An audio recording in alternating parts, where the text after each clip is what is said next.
Good evening, everyone, and welcome to this event that we've been so eager to bring to you, Tracing Black Roots, the process, challenges, and emotional journey of exploring ancestry. My name is Raina Cash, and I'm the executive editor of the Charlotte Observer. And I've been so looking forward to this event for quite some time now. I bring you greetings this evening from Miami, Florida, where I'm sitting right now, the home in many ways of my own ancestral roots, and only recently discovered how deep my roots go back to Lower Bogue, Bahamas. So everything is like really exciting right now to learn more and more about my own family roots. And I'm sure that many of you are looking forward to the same thing this evening. And this will be the first of many such programs that we bring to you, our audience of the Charlotte Observer, as we reach out to broader audiences and introduce ourselves to you and allow you to get to know us better as well. So thank you again so much for joining us this evening. Looking forward to a very spirited conversation. And without further delay, I would like to introduce you to our moderator, Mr. Kendrick Marshall. Kendrick is our service journalism desk editor and put together this entire program for you this evening. Thank you in advance, Kendrick, for all the hard work that you put in to make this event happen tonight. And a hearty welcome to all of our guests. So without further delay, I hand it over to our moderator for the evening, Kendrick Marshall. Thank you. Thanks, Raina. Good evening, everyone. And thank you for joining me tonight for tonight's live discussion on tracing ancestral history from the Black perspective. I'm Kendrick Marshall, the service journalism editor for the Charlotte Observer. Tonight, we're going to discuss this exploration in our virtual event entitled Tracing Black Roots, the process, challenges, and emotional journey of exploring ancestry. For this discussion, we have asked readers to submit questions. If you were not able to submit them beforehand, don't worry. We will also be taking questions during this live event, and we will do our very best to cover as many of your questions as possible toward the end of tonight's discussion. While commercialized online products have become more popular tools used by families and individuals to trace their ancestry, not everyone, particularly African Americans, can easily draw back to the past. Millions face challenges not only documenting their own family history, but knowing where to begin to find answers to these lifelong curiosities. The journey can be rewarding, uncertain, complex, and surprising on the road to self-discovery. I'm joined here tonight by a panel of guests, including Mavis Jones with the group Afro-American Historical and Genealogical Society of Charlotte, John Sadler, author and Afro-American Historical and Genealogical Society member, Robin Foster with Ask Genealogist, Frederick Murphy, historian and documentarian, and Viviette White, librarian at the Charlotte-Mecklenburg County Library. I want to get started first by asking Robin a question. Robin, you run your program, which has more than 64,000 members on Facebook. All of them, I assume, simply want to know the same thing, where they come from. How does history play a part in why so many Black people are often disconnected from their roots today? Well, history there's two sides of it. It's what we grew up and what we found out in school or we're just told. And people that come to have their genealogy or help with their genealogy, you've got to get them in. The most important thing you can get them to do is collect oral histories. That's oral histories from mother, grandmother, even church members. You want to collect as much oral history as you can. That's the most important thing. And I do have one. I have several genealogy groups. and there's several for African Americans to join. Okay, thanks, Robin. I want to go around the panel now and ask, all four of you can answer this. Why is it so important for Black people to trace their own family roots? And I'll start with Viviette first. Well, thank you for having me. It's very important for African Americans to have a root in their history because our history hadn't been processed properly. We were dissected from our land in Africa. And when we were brought here, we had to try to figure out who was related to who. We all spoke different languages. We were all separated in different states around the country. And when we finally got our voices back, we had to find out who was a part of our tribe, literally. It's important today, especially to find out who we're related to because our generations are leaving us. The older generations, our oldest members, like I call them our griots of the neighborhood, the oldest members of the family in churches and historical societies, as said before. It's important for us to connect to our people as far as knowing who we are. We'll be better selves if we knew who our ancestors were.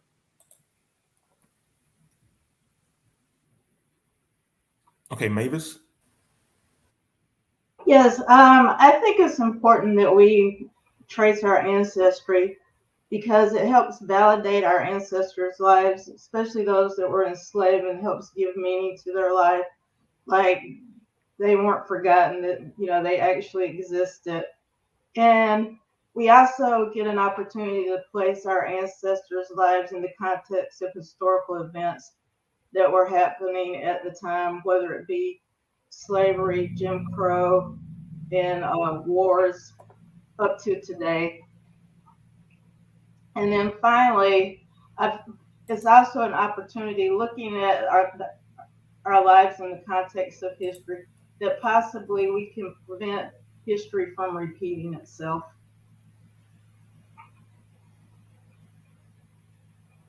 All right, John? Yeah, I want to piggyback a little bit on Mavis and talk a little bit about the historical part of things that our ancestors participated in that we may or may not have known about. In my research, I found out that a lot of my ancestors registered for the draft in World War I and World War II.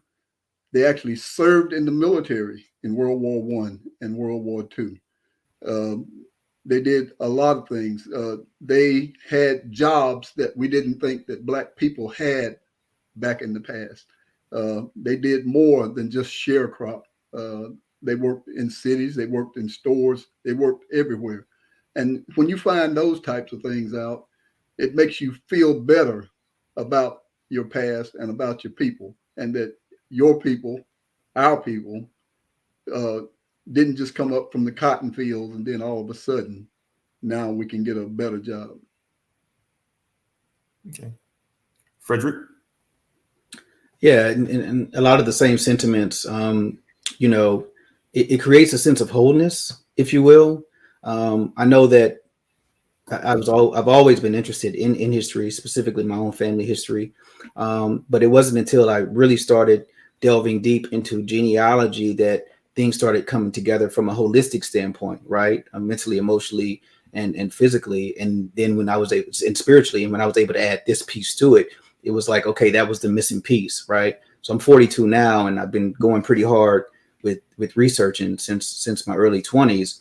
And it gives you a better depiction of the past in regards to who you're looking at in the mirror, because you're a collection of all those things, right? So everything in which they've said, and then this component of a feeling of wholeness, right?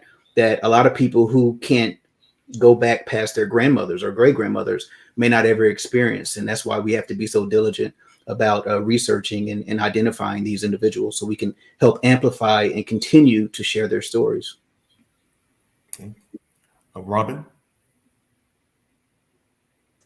I'll tell you a story.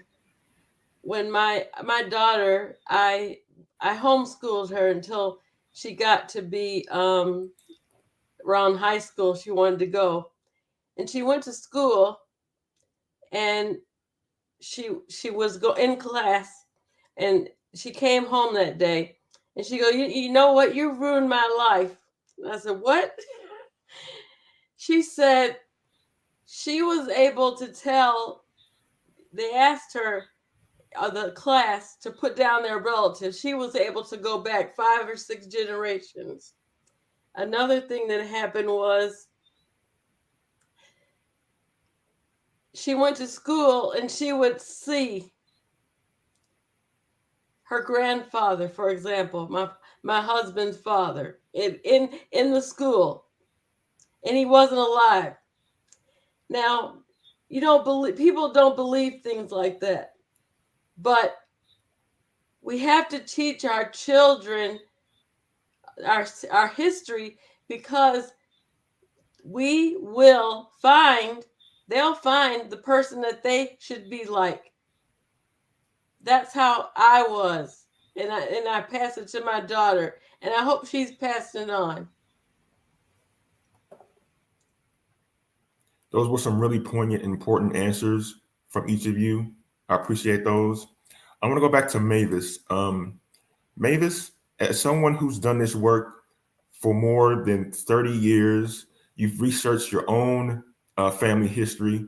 What are some of the steps people can take to get started with the process beyond popular online products like ancestry.com and other online resources that people have recently gravitated to? What does the process look like? Well, the first and the major thing is, I believe Robin already pointed toward, is to get those stories from your oldest relatives, because they're the closest back to the generations that you're trying to find. Now, I will say, a lot of the stories may not be completely accurate, but I've learned that there's always a grain of truth into those stories. And then from there, I look for like old documents, perhaps even a family Bible that may have information. And you can also use those items to jog the memory of some of those older relatives. From there, you can do a pedigree chart, like starting with yourself and going back as far as you can. And then from there, you start actually getting into research, looking for vital records, which would be like marriage records, death records, birth certificates. And you always want to start with yourself and work backwards, because that's primarily like you start with the known and work toward the unknown. Once you get vital records, then you can do what most people do, everybody does, and that's start with the census records. And that hopefully should get you back to 1870. And then from there, it gets a little bit harder, because 1870 is that brick wall that all African Americans who descended from former slaves have to get over. And the records on the other side of 1870 are those records on your ancestors are tied to the slave owner, and it's determining who the last slave owner was. It can sometimes be very difficult.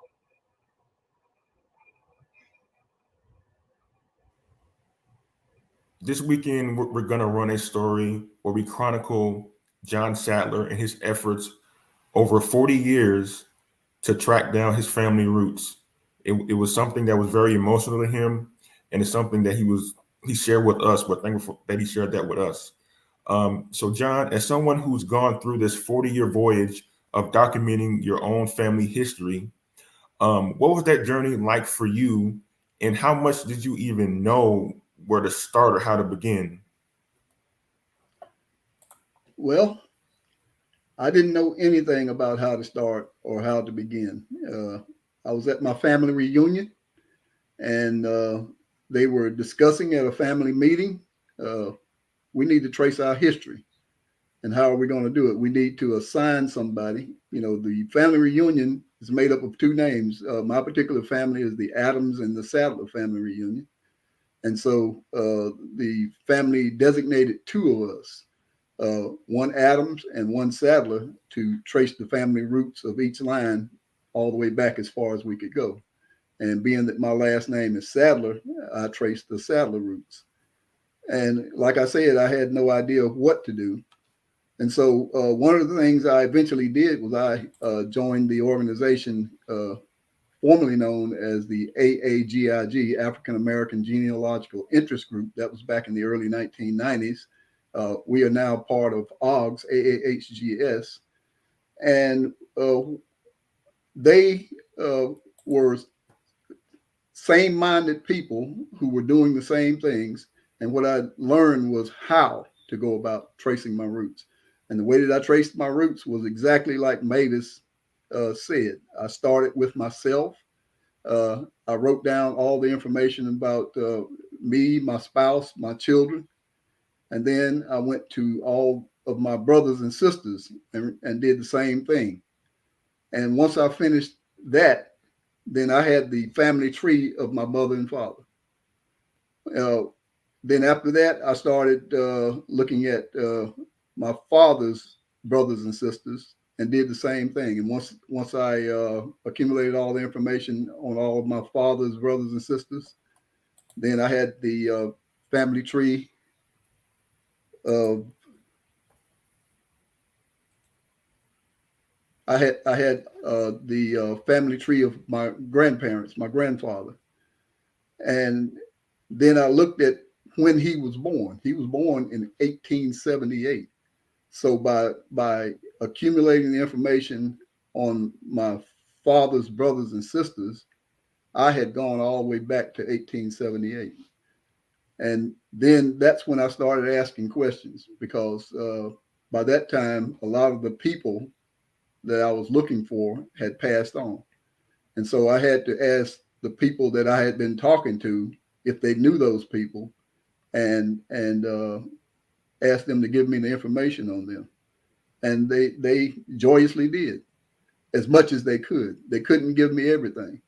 And so once I got all the information that I could from them, then I had to set out on a journey to places like the county courthouse, the probate office, and even places like the state archives in order to find additional information on them. And that took me all the way back to 1870. And that's when I hit the roadblock. I call it the cotton curtain. Thanks for that, John. I'm gonna throw this question out to the panel. For people like John who say, and maybe some of our viewers who are watching who say they hit a roadblock, what are some of the common challenges and barriers that folks often face while attempting to do this work? And what are some of the best practices or solutions folks can use to move forward? One thing I would suggest would be to develop a timeline for your ancestor.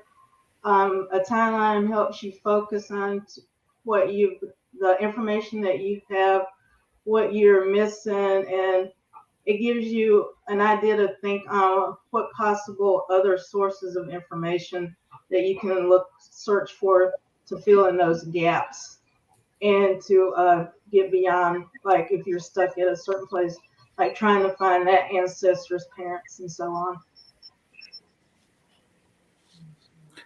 In addition to that, I would also say think outside of the box. So like right now, I'm working on a family surname that's Mosley, and I'm hitting a lot of brick walls.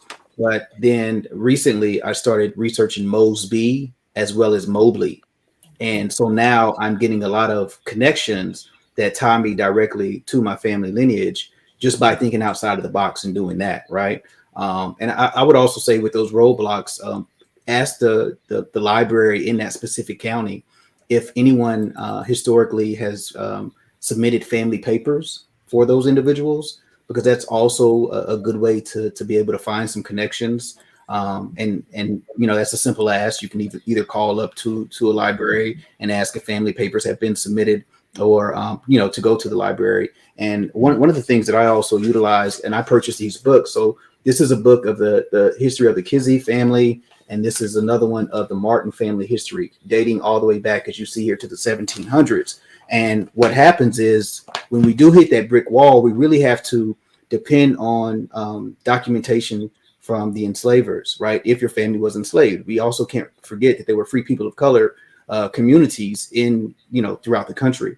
But these books, because of how meticulous enslavers were, if your family was enslaved, provide a wealth of information. And it also shows some of the migration patterns in which your family may have been part of if they were broken up during institutional slavery, whether they were willed off or sold to various different family members within that specific family that has that surname. So it takes a lot of thinking outside of the box. It takes a lot of money as well, right? But records that are in the local libraries that families submit, books such as these, which are mostly written by the descendants of the enslavers, are very, very, very helpful. And I'd like to mention as well, the public library is very available for historical records. A lot of people think about the census.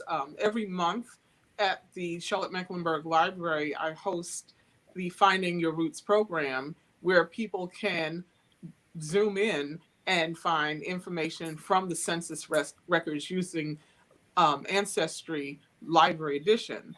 And what we do is look at the census records, and when a person does find themselves at a brick wall, it's usually because the name has different spellings. Something as easy as someone thinking they know the name, in the census record, the census taker might have written the name as they thought it sounded to them, like John might have been Jean, or the last name Bowden might have been Bowden and spelled instead of a B-O-W, a B-O-U. So a lot of times when we do searches, especially on ancestry programming, we find that sometimes the names have been changed. For example, my birth name, the last name was Bannister, but some of the relatives spelled it with 2 N's and some with 1.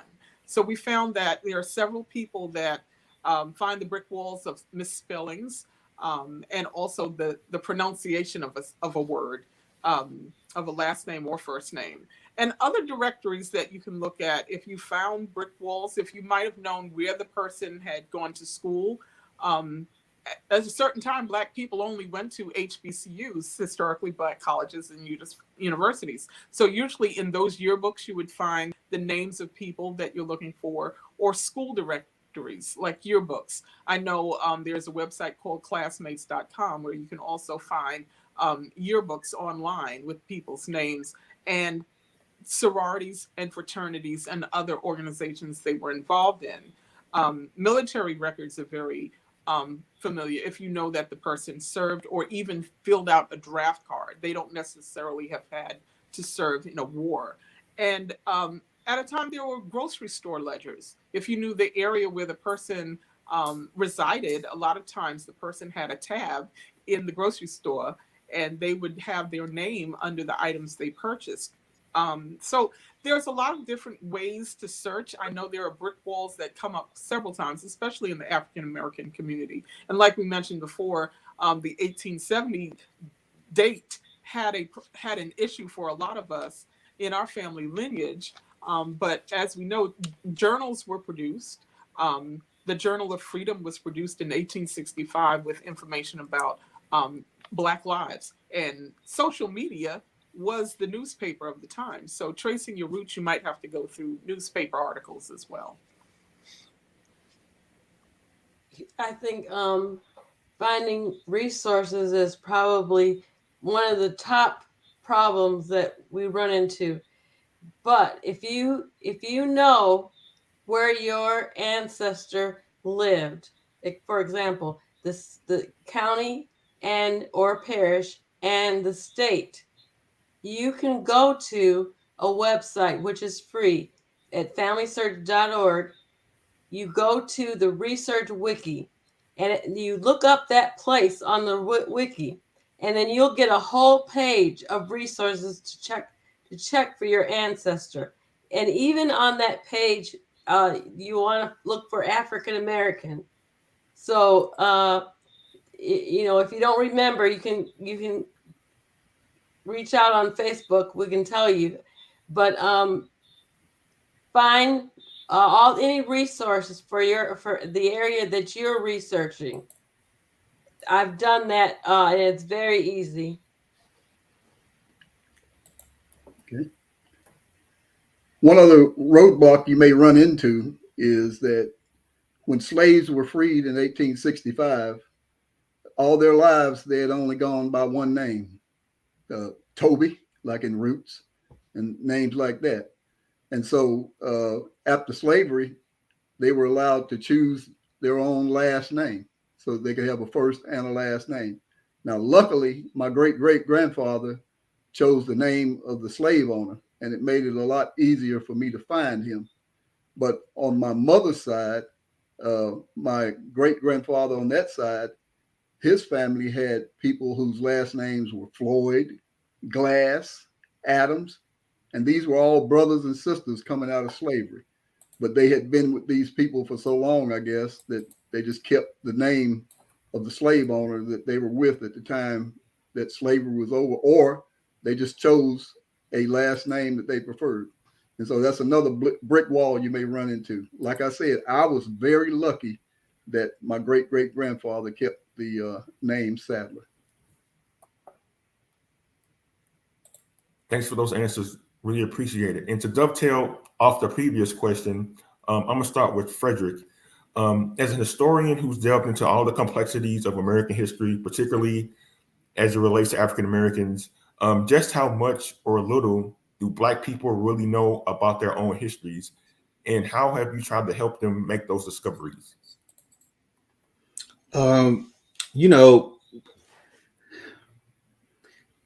I think that in families, and you know, I go around and I do documentaries rooted on people's lives, particularly in the South. And what I found is that people have a lot of information. What they choose to tell, or what it is that they choose to show you, depends on how much they trust you. I've been fortunate enough to meet people who've been able to trace back multiple generations in their families, specifically in individuals who've stayed in certain areas, right? And some individuals that I've been fortunate enough to meet, they've been having family reunions since the early 1900s. My specific family, we've been having family reunions since 1903, and that's documented in the colored news section, right, in the local newspaper back in my in the town I was raised in, Tennessee. So you know, yes, there are challenges with individuals who can't break past the 1870 wall, right? But these oral histories that have been passed down, a lot of people have records of what has been told.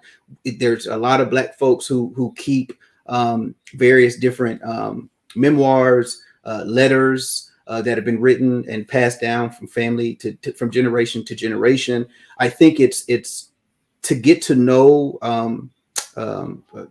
or to gain access to those. It's a trust thing, right? And people want to know that next generation is going to keep that going, right? So no one's just going to just hand something to somebody that they may look at as not being valuable and they throw away. But with that being said, there's also individuals that, due to the institution of slavery, due to convict leasing, due to sharecropping, just really lost touch with family due to the various different migrations that individuals had, specifically here in the South, trying to escape and find something better, whether that was during the institution of slavery or after the institution of slavery. So those things make it very difficult, which is why we have to do a very thorough job of researching these surnames and inquiring with individuals. Hey, where did such and such go after the Civil War? Or did did this person enlist in the Army? Because a lot of people who enlisted in the Army after they got out, some of them didn't come back South, just due to the treatment in which they knew that they were going to get, right? So you have a set of Johnsons down here in the South and a set of Johnsons that are in Ohio, but they're the same family, right? So it takes a lot of probing and asking the elders in the family. It takes a lot of probing and asking some of these churches that have been around since the late 1800s, early 1900s, to inquire about the members.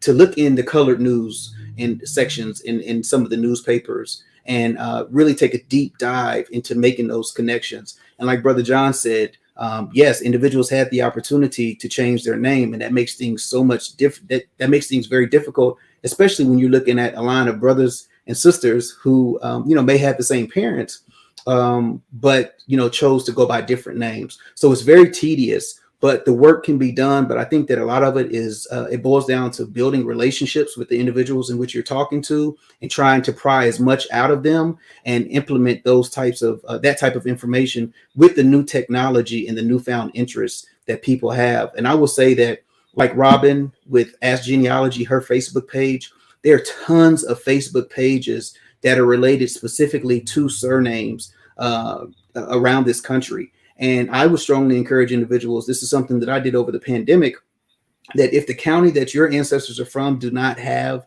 a Facebook page dedicated to African American history, then start that. It's for free, right? It's a free thing to do. I was able to do that in the town in which I was raised in, which is Montgomery County, Tennessee, in which most of these folks came from the Carolinas and came from Virginia via westward expansion when Tennessee, which was part of North Carolina at one point. So we have a large influx of families from Virginia and Tennessee who have the same exact surnames. I'm sorry, from Virginia, North Carolina, they have the same surnames as Tennessee. And that Facebook page that I created, it has allowed us to connect with so many different people, even people outside of the state. People from North Carolina and Virginia are joining that group, and we're making these family connections. So it just takes a lot of work, but there are workarounds getting through the 1870 wall and disclosing more information that we need to keep pressing forward. All right, thanks, Frederick. This will be for the panel. Is there something to be said about the generational trauma that Black people have experienced that often makes exploring their family history so challenging because they simply, just don't know or maybe have trouble with wanting to relive their family's past? I'm sorry. I was going to say, I think it's family to family. For example, like on my mother's side of the family, when I was growing up, I heard stories, from like names may have been lost, but it was like, your great grandparents died when your granddad was small and he was raised by his grandparents. And my dad's side of the family, I didn't get very little information. Most of what I found on my dad's side of the family, I found on my own. Like, even with my dad, because I would ask him questions and he would say, like, I don't know why you're doing that. All those people are dead anyway. Why are you looking for them? So I think it's family to family. My mom's side there probably was some trauma there, but they had no problem talking about it. Whereas my dad's side of the family, I think it's like, that's old, done with. Let's leave it in the past. Well, the trauma I ran personally, into. Growing up, I was in an adopted home. My mother adopted me when I was 2. So talking about family history kind of brought up the fact that I was not blood related to her. She could tell me a lot about her family, but nothing about the blood family that I had. So later down the road, I went through a private company called OmniTrace and did a search of my birth family. And what they do is have private investigators reach out to the person you're related to. That person could be either in denial and totally not want to contact you, or be exceptionally open and say, yes, let's gather, let's meet. And luckily for me, my birth mother did want to find me. Over years of searching, of course, my name changed from my birth name to my adopted name, so she could not find me. I was like a missing piece. So from going from being Lara Bannister at work and then Viviette Ladson most of my life, and then a married name later to Viviette White, she could never find me. So I can understand a lot of people having like this disconnection with finding or giving up, because either the person was adopted, or maybe they lived as a boarder in the house, or maybe the person, due to the whatever the birth circumstances were, they didn't want to be identified. So it's almost like going undercover, and you will never find the person unless they themselves put themselves in a registry to say, oh, this is who I really am. But as far as my personal experience with it, a lot of families are saying, keep that buried. You don't want to be, if you show up in their lives, you might open up a sore wound, or you might trigger something where they don't want to, they don't want you to open up and say, oh, here I am, after they've had their own family. And you got to understand, this is 45 years later that I show up in my mother's life. So she has already gotten married and had another daughter. And so it can be disruptive. But, that is one consequence of why people probably don't want to dig too deep, because they might open up some old wounds, or realize that, okay, well, this is someone we didn't know existed, or a relationship that we didn't know about. So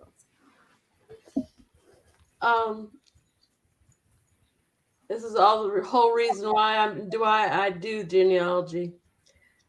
I have I'm gonna say I have an uncle that has everything I would want to know about my grandparents in his house, and I've not been able to get it at all. But I've been able to find the things on my own. I don't know. I want to tell you about you've probably heard of the book Slavery by Another Name. When I read that, I knew that I wasn't free. We're not free still. And so I wanted to learn the things that I need to know to be free. Every time I find something on my family, whether it's good or bad, it gives me freedom. I can't explain it, but it gives me freedom. And I like to help people find what they're looking for, because it gives them freedom. One of the early, and I'm a mental health therapist by trade. I'm a licensed clinical mental health therapist as well. So one of the first diagnoses given to Black folks was a term called Dracomania, and that was for enslaved individuals who ran away from the institution of slavery. The individual who coined the term, as well as others who adopted it, just could not fathom why a person would run from shelter, from food, from clothing, from all these things, right? So the term Dracomania was coined. So when we look at things from a historical trauma standpoint, you have to look at the timeline for enslaved individuals, whether they were, whether they came from the continent of Africa, and we're talking about here in the United States, or had to stop along in Brazil, one of the islands, before arriving here. That was a journey. It was a very traumatic journey. So when we look at the institution of slavery, which is traumatic in itself, when we look at sisters who were raped, Black women who were raped during the institution of slavery, that galvanizes in one's DNA, right? So these things are passed down to children. Okay. So when we look at after the institution of slavery, and then we go into Reconstruction, where things were somewhat better, right? You're able to ride the same trolleys, you're working alongside in farms with white folks. And then the rise of the Klan comes, and then you have Black codes that are put in place, which restricts individuals' movement and access and resources to things. And then you usher right into, you usher into Jim Crow, right? And then after that, you get freed from that as well. But then integration occurs, and then the hostility that happens during integration as well, specifically in the school systems, with individuals feeling isolated, right? So then we get past that, and we get into the 80s and 90s. You start seeing this rise of Black culture and hip hop, fashion, et cetera, et cetera. But then we're constantly reminded on a consistent basis with police brutality that is being seen, various different neo-Nazi groups that are showing are coming back into play, you know, and then when you see the unfortunate events of the things such as Ahmaud Arbery and George Floyd and Tamir Rice and Breonna Taylor, even individuals who may not have lived back during the time, the institution of slavery, or during Reconstruction, et cetera, all of these are deeply embedded into our memory based on stories that have been passed down, based on images that we see. So it serves as a trigger for you. Whether you live during that time period or not, you have something that you can say, this is a resemblance of that. And that only pertains to people that look like me. So therefore, it ignites something in me. And it's not very pleasant.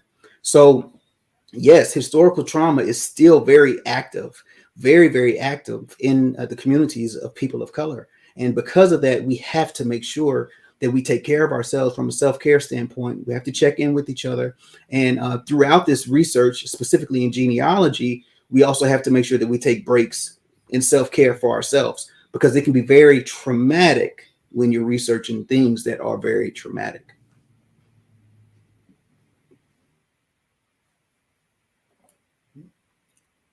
Okay, we have an audience question now from Johnny McMillan. He wants to know, he's encountered a brick wall due to the lack of senior family members still alive. He wants to know what to do.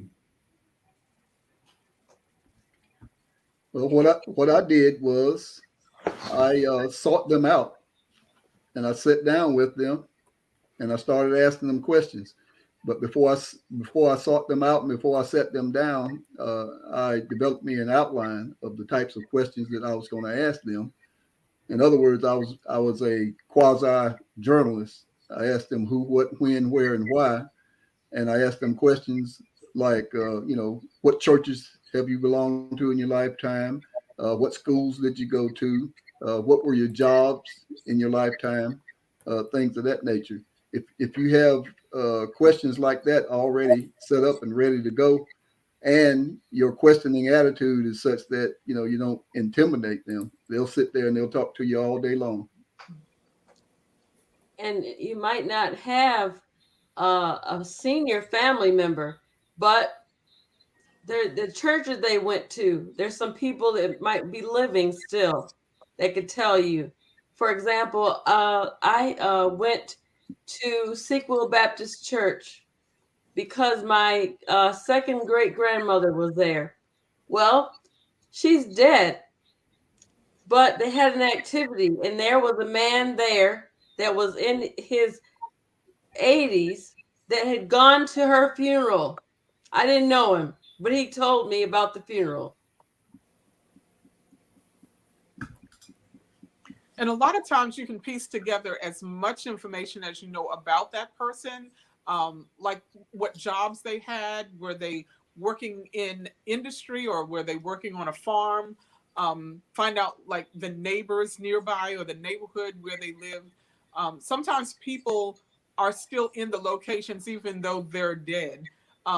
Their presence is very well known with people who might have known them and the places they encountered. And it's also good to check cemeteries, because cemeteries have records of everyone's identifiers, including fingerprints. And the unluckiest of us, I know some people can actually trace people through incarceration and boarding houses or like an insane asylum. So there are a lot of odd places to look, and you got to also, like we've said before, think outside of the box and think of as much information that you have about that person, and then backtrack on those. Yeah, funeral programs are really good as well. So definitely, check funeral programs. It's in Atlanta. I can't remember exactly the website, but they've digitalized like between, I want to say, the early 1900s up until the 1970s. I may be a little bit off with that. But they digitalized funeral programs as well. So those are also very important as it relates to conducting your research. Yeah, and as has already been mentioned, like specifically, like look at the neighborhood, and if you can't find or talk to those elders, track the neighbors, because like especially with migration from the deep south to the upper south or even the north, people tended to travel with people that they knew, so you could search those friends and other family members and to try to get back on your own line.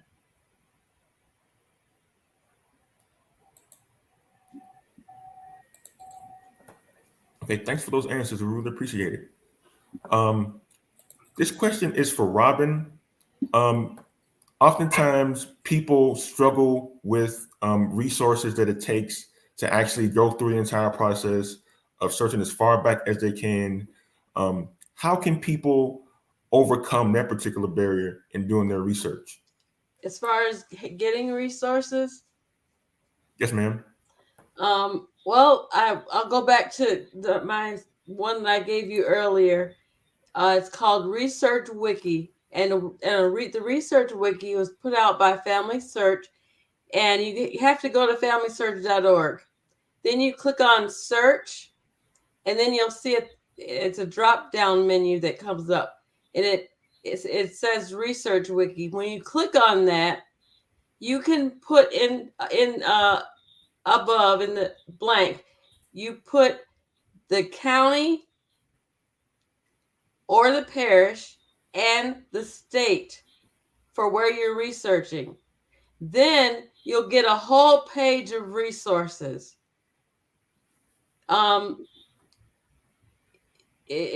can't even tell you. It's really good. It may not have all of them, but it will have resources that are online, and they're at Family Search, Ancestry, could be at MyHeritage or Find My Past. You need to use the Research Wiki. It's been out for quite a few years now, and I still talk about it. I used to work for them, volunteer for them, and everybody needs to go to the Research Wiki if you want to get resources. Thanks, Robin. We have another audience question. This time is from Miss Augustus. She wants to know, how do you find a picture of a family member who served in the Air Force? Anyone can answer this one. Yeah, well, I know I specifically dealt with a lot of customers who contact me about family members who served in the military. There's a website called Fold3, and this is free access through the public library. You can go through CharlotteMecklenburg Library website or the State Library of North Carolina Digital Library Association. There in Fold3, you can type in the name of the person who served. You can also put the branch of the military they served in, the year you think they were in the service, and as well as if they received any medals, that will pop up. But as far as pictures, if the military has taken pictures of them in their, in their series of pictures, you might see the picture. Sometimes the pictures are inserted from family members or people who served with that person. But Fold3 is an excellent place to find pictures and other validated information about people who served. Thanks, Viviette. I want to pivot back to discoveries, and sometimes making surprising discoveries during the research process. John, you discovered the white side of your family, and during that discovery, you found out that some members of your white side owned slaves. How did that make you feel? How did you grapple with knowing that people who shared your last name owned slaves? Well, when I found my slave ancestor, I was elated. And then after I found my slave ancestor, I became angry. and I'm sure everybody else will too, because you look at all these people, you see them owned by somebody else. You imagine these people may have not traveled more than 10 miles in their entire lifetime. All they know is where they are at that time, and all their entire lifetime is going to be spent in hard labor, and then they're going to pass on and have done nothing that they feel that they've contributed to society. And so, but what I ended up doing was I had to put my stuff down for a while and walk off for a few days or a few weeks until I could gather myself back together again, and then get back into it. And I had to do that a few times until I traced my ancestor out of slavery. Okay. Thanks, John. For people like John who make these surprising discoveries, sometimes disturbing discoveries, what advice do you have to offer for people who are in that position? Well, I get those all the time, because when people join the ancestry program at the library, they always say, oh, well, we have Cherokee, we have Indian in our family, look at my features. And I'm like, well, sometimes those features could be Portuguese because of the major, enslavement triangle that was going on during that time. They could be Irish ancestors, they could be Scandinavian and Polish and German. So there are a lot of people who swear that they are related to Native American, and then when they do a DNA search or even look at the census record, there's no sign of a Native American relative. Then there's also the possibility that relatives are made up of different groups that they didn't know anything about. They might have been from the Caribbean when they thought they were just from the United States. A lot of our ancestors have come from different areas of the world, and we have to understand that Africans were everywhere. So when you look at the roles of people that are in our census, your ancestors can come from anywhere, and you could be related to people that don't look anything like you. So I suggest, a lot of people are into DNA searches. I think they're fun. We never know how accurate they are, but just so some people can get a rest at night, I would say it would be, if you feel like splurging, get a DNA test and see how it goes. But yeah, truth be told, you are the person you are. So be happy with that.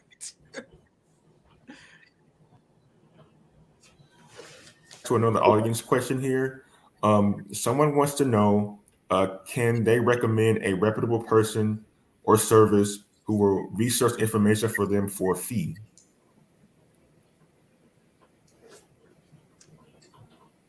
Oh, I do that.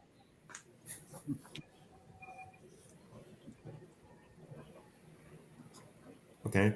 Another person wants to know about, is there a fee to join the CharlotteMecklenburg Library? No, there is no fee. We are a free library, and I love saying that. Library membership is free. All you have to do is come to any of our location in Charlotte-Mecklenburg and show your either a driver's license or an ID with your address, and you will have a free library card, which will give you free access to all of our services. On our Charlotte-Mecklenburg Library webpage, there are free resources where you don't even need a library card, including the Digital Public Library, which is the Digital Public Library of America, which is a connection to all archives throughout the country. There's also Heritage Quest and Historic NC Digital, which is a newspaper collection from all over the country. But it is free to join library programs, including the Ancestry program that I do every month, every second Wednesday of the month at 12 noon. All you got to do is Zoom in. But yes, the library is a free institution, and we'd love to have you come in and come by the Allegra Westbrooks Regional Library and see me. Thanks, Vivian. I'm going to ask a couple more questions that we're coming close on time. This is for the panel. What's the one piece of advice you would give people who are just starting out this whole process, who may be new, who don't know the first place to go, or the first piece of information to look up or resource to find, what advice would you give them about how to start this process? I would say we have a lot of branches of family. We have a lot of grandparents, right? So I would say start with creating a sense of boundaries for your own self, if you will, to hone in on which branch of the family that you have the most access to, the information that you have the most access to at this moment, because that's going to be very, very helpful as it relates to your ongoing research. So that you can measure where you started versus where you're, where you started, and compare that to what your desired outcome is going to be. But if you start from the situation to where you literally don't have anything at all, then it could be very discouraging, and some people give up along the search. So I say be very strategic about where you start. Start with the branch of the family that you have the most information on, and then I feel that people become more empowered, that they can complete the research. They feel more connected, and it just turns out for a better research experience, in my opinion. I say that make sure that you keep your sources together. Every time you find a record, wherever you found it, put down what the source was, because you might need to go back. And if you pass that genealogy on to your child, they'll be able to look it up with the source.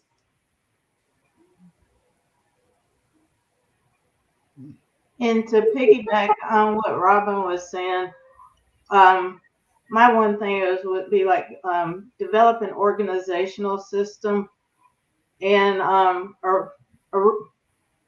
research log of what you've done, so that you aren't going back repeating things that you've already done. You can keep track of what you've done, what the result for that inquiry was, or that research trip, and you can move on from there.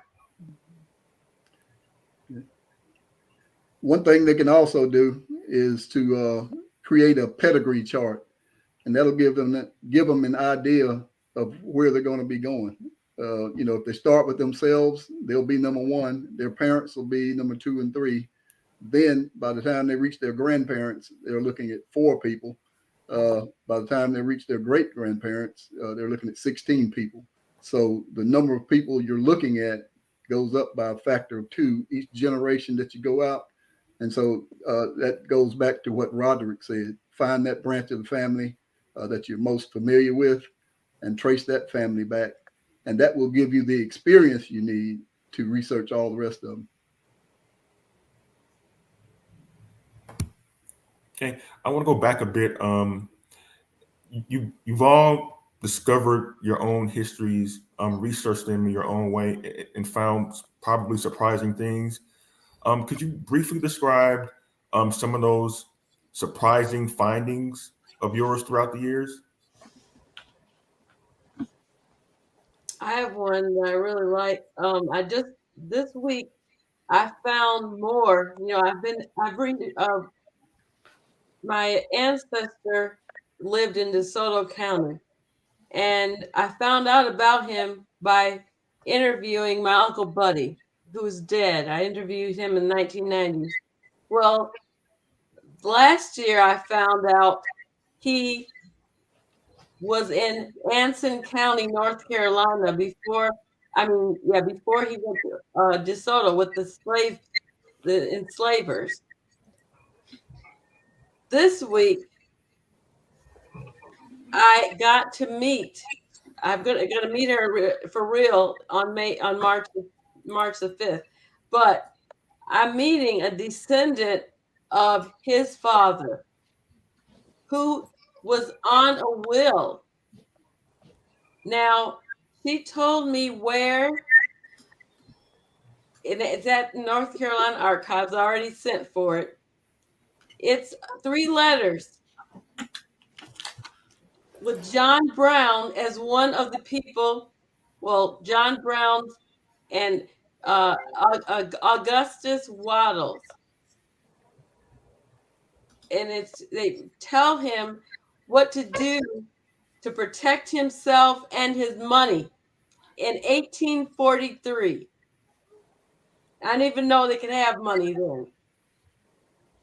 So I'm real excited about that. I'm going to meet her next week on Saturday, and I'm going to get the 3 letters.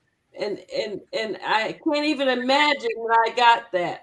I thought I would have to wait until the next life, but I actually got that just this week. Well, the surprise that I found was that, well, if you look at it, like I said, I found my great-great-grandfather on the 1870 census, and I found him there with his wife and about 10 of his children. And of those 10 children, there were about 4 or 5 females.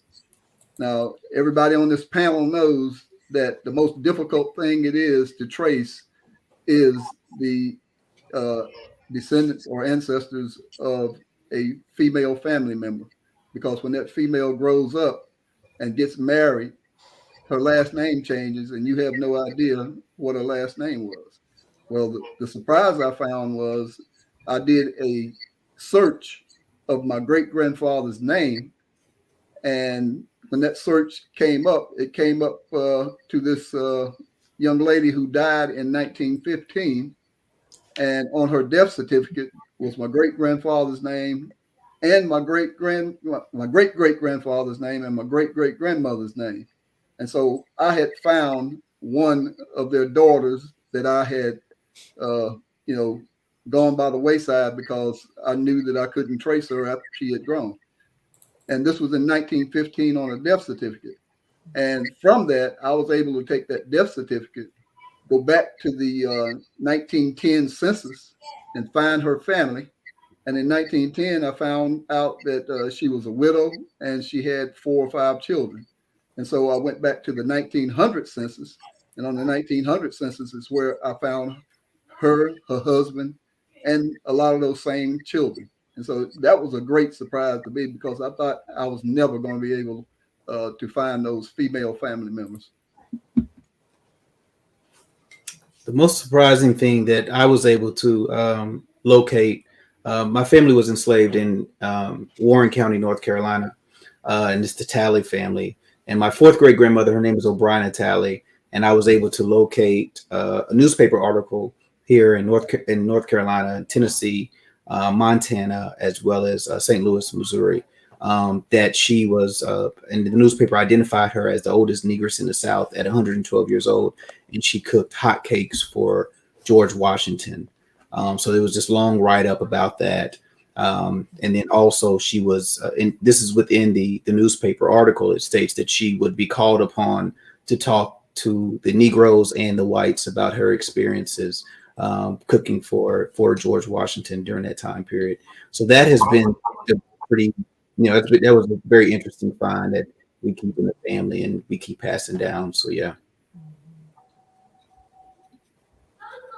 For me, I like to trace forward as well as trace backwards, because I'm always curious about what happened to these other branches of the family. And for me, one of my wonderful finds was on my maternal grandfather's side. I was able to connect with a whole line that descends from my great-great-grandparents. My granddad's side of the family is originally from Georgia, and this particular line in the early 1900s, it migrated to Arkansas. And so I was able to connect with them. They descend from my great-grandmother's younger sister. And my mom, who was still living at the time, she and I actually traveled out to Arkansas in 2016 to meet our wonderful new cousins. And then on my dad's side of the family, again, tracing forward, and I don't know if she's still living at this time, but I was able to find one of my grandmother's first cousins who was still living a few years ago. And keep in mind, my grandmother was born in the 1800s. She was like first generation born 3, and for her to have a first cousin that was still living was shocking to me. But then I had to remember, like, my grandmother's uncle had 2 separate families that were age-wise very far apart. So my grandmother's first cousin was 30 years younger than her, so it made sense that she could still be living. Well, one thing that I did find astonishing, when I found my father at 45 years old, I wanted to know as much as I could about him because he was still alive. And so he told me all about my family members, and I found out that his sister, one of his sisters, was the first Black nurse in Binghamton, New York, in the hospital.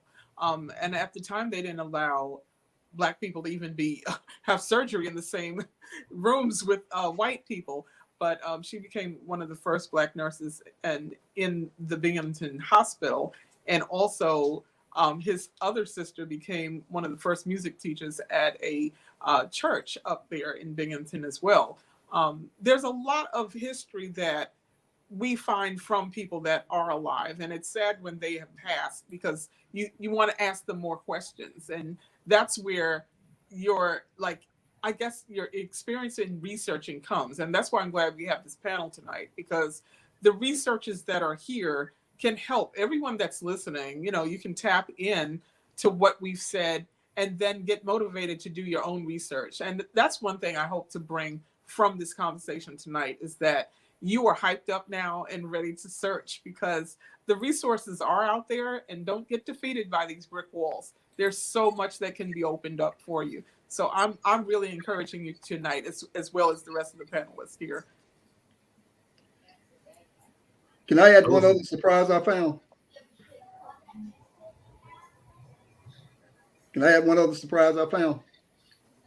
While I was researching my great-great-grandfather and searching all the different white Sadlers, I ran across on more than one occasion where a slave lived to be over 100 years old. And I was completely shocked. And I also found a lot of slaves who lived in excess of 70, 75, and 80 years old. And I said, God bless them. God bless them. They overcame the toil and strife that they were going through to live what I consider to be a full life. Those are some amazing discoveries. We thank you for sharing them with us. And we also want to thank you all, the panel, for giving us so much of your time tonight. This has been very informative for me, and I'm sure to those watching online. And don't forget that this video can be viewed on demand at the Charlotte Observer website at thecharlotteobserver.com, where you can find information to a lot of the resources and topics that we discussed tonight. And to learn more about this topic, you can follow us on Instagram and Twitter and Facebook.